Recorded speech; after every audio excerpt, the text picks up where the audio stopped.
Nestled deep in the Aegean countryside, surrounded by pine forests, stood an old mansion. Its history spanned centuries, yet it had long been abandoned, with its empty corridors exuding an air of unease. The locals referred to it as the Silent House, for even during the day, those who approached felt engulfed by an oppressive stillness. But at night, this silence shattered, replaced by haunting whispers that echoed through the air. One evening, a group of university students, eager to escape the chaos of the city, decided to camp at the mansion. Isgel, the group leader, was determined to debunk the local legends with a scientific approach. Her close friends Melis, Ali, and Ken accompanied her. As they arrived, the decaying grandeur of the stone structure sent shivers down their spines. The wooden stairs creaked ominously, and the air was heavy with the smell of mold. Above the door, a Latin inscription caught Isgel's eye. Quod mortui, non moriam. What does it mean? Melis asked. The dead never die, Isgel replied with a smirk. How inside? The mansion revealed its age through layers of dust and cobwebs. The eerie beauty of ancient artifacts adorned the space. Mysterious paintings, relics from an unknown era, and a mirror hanging on the wall, its surface lost in shadows. As night fell, the group gathered in the upstairs hall, sharing stories to ward off the creeping unease. Laughter echoed, until the creaking of floorboards abruptly silenced them. Ken, flashlight in hand, traced the sound, with the others following closely behind. The creaks led them to the northern wing, where an old fireplace stood. A stone slab in front of the hearth seemed slightly dislodged. Ali, curious and unafraid, pried it open, revealing a weathered, leather-bound book.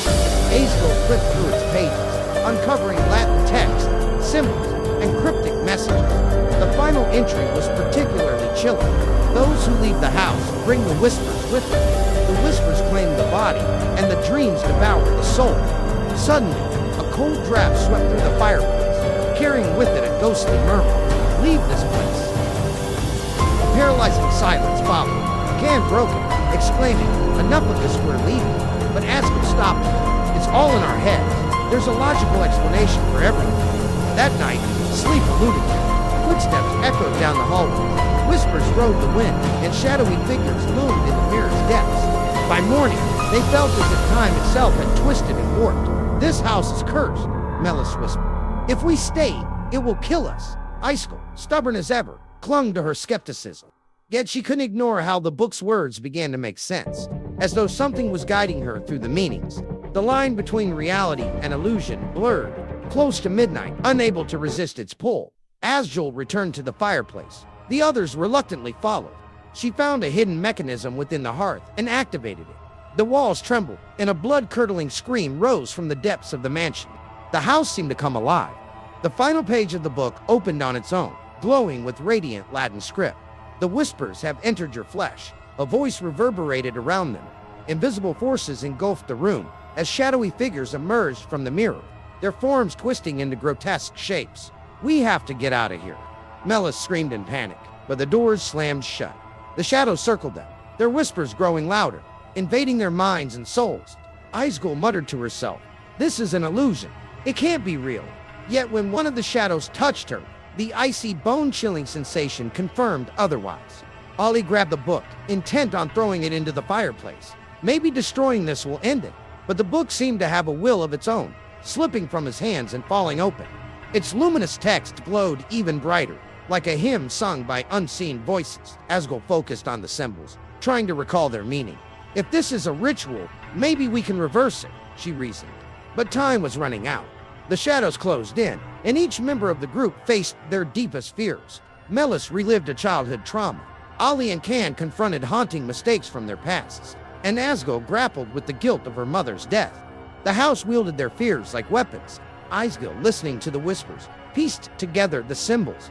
Help us, she prayed silently. Suddenly, the glowing text paused.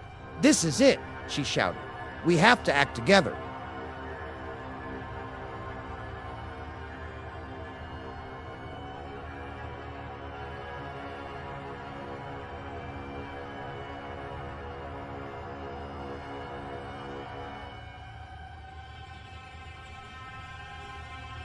At the edge of a small, forgotten town, shrouded in mist and surrounded by dense, ancient woods, stood an abandoned mansion.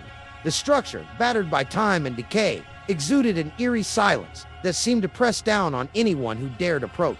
Its tall, broken windows were like empty eyes, staring into the void of the forest beyond. The townsfolk whispered about the mansion's grim past. A tragic tale centered around Lady Eleanor, a noble woman whose life had been consumed by betrayal, grief, and revenge. Years ago, Eleanor had discovered her husband's infidelity.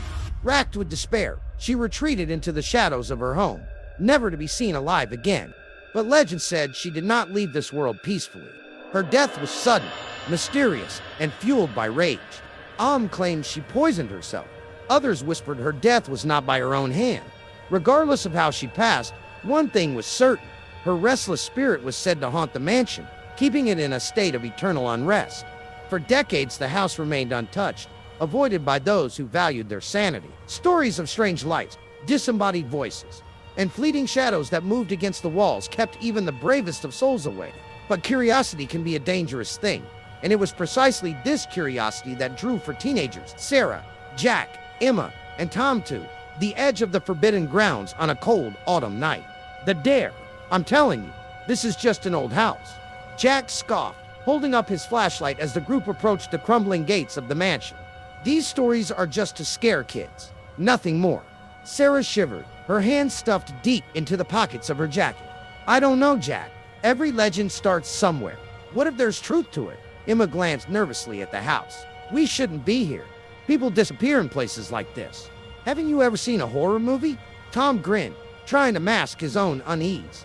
Come on, guys. What's the worst that could happen? We go inside, look around, take some pictures, and leave. Easy. The group climbed over the rusted gate and stepped into the overgrown yard. The house loomed above them, its once grand facade now cracked and peeling. The air seemed colder near the house, and the wind that rustled the nearby trees carried an unnatural chill. As they reached the door, it creaked open before anyone could touch it. Did anyone else see that? Emma whispered, her voice trembling. Just the wind, Jack said quickly, though his bravado was beginning to waver.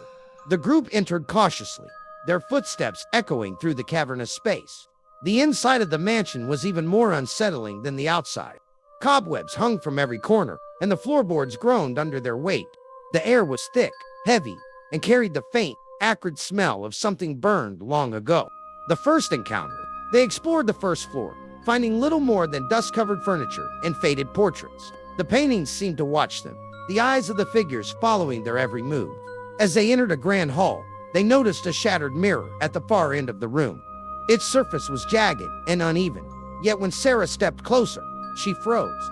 In the broken shards, she saw something move, a shadow, gliding silently behind her. Sarah, Jack called, his voice snapping her back to reality. You okay? I thought I saw something, she said, her voice barely above a whisper. The others gathered around her, peering into the broken mirror. For a moment, all was still. Then, without warning, the reflection of the room and the mirror changed. The room they stood in remained dark and dusty, but the mirror showed it lit by flickering candles. And there, at the center of the room, stood a woman in a long, tattered gown. Her face was pale and lifeless, her eyes empty sockets that stared directly at them. Emma screamed, and the group stumbled back. The mirror shattered further, the shards scattering across the floor. What the hell was that? Tom yelled, his voice breaking. Before anyone could respond, the door behind them slammed shut. Trapped, panic set in as they tried to open the door, but it wouldn't budge. They tried the windows, but the glass felt like stone under their hands. It didn't even crack when Jack smashed a heavy candlestick against it. We have to stay calm, Sarah said, though her voice wavered. We'll find another way out. But as they moved deeper into the house, the air grew colder, and the whispers began. At first, they were faint, like the rustling of leaves. Then they grew louder, more distinct. Why have you come? The voice hissed, echoing through the halls. The group froze. Did you hear that? Emma stammered. Let's keep moving, Jack said, his bravado completely gone. They reached a staircase that spiraled downward into darkness. With no other options, they descended, their flashlights barely piercing the blackness.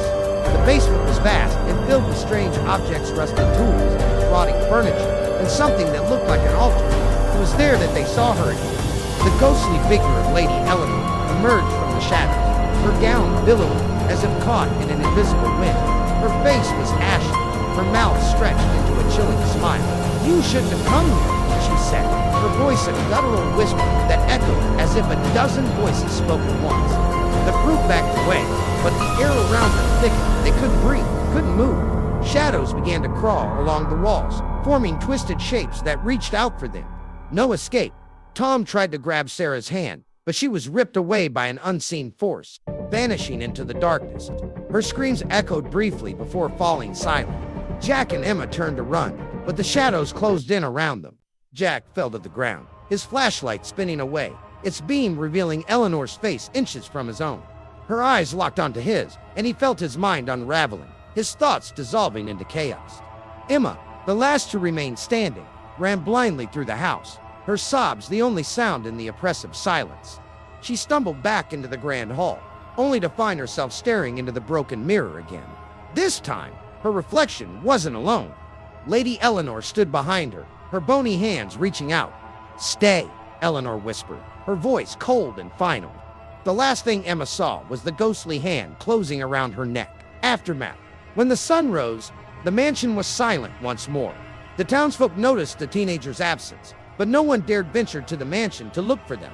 Over time, people began to notice changes in the house. The shadows in the windows seemed fuller, more solid. Some claimed they saw faces of them pressed against the glass, their eyes wide with terror. And on quiet nights, if you stood near the mansion, you could hear whispers carried on the wind, always the same. "Stay with us. Stay forever."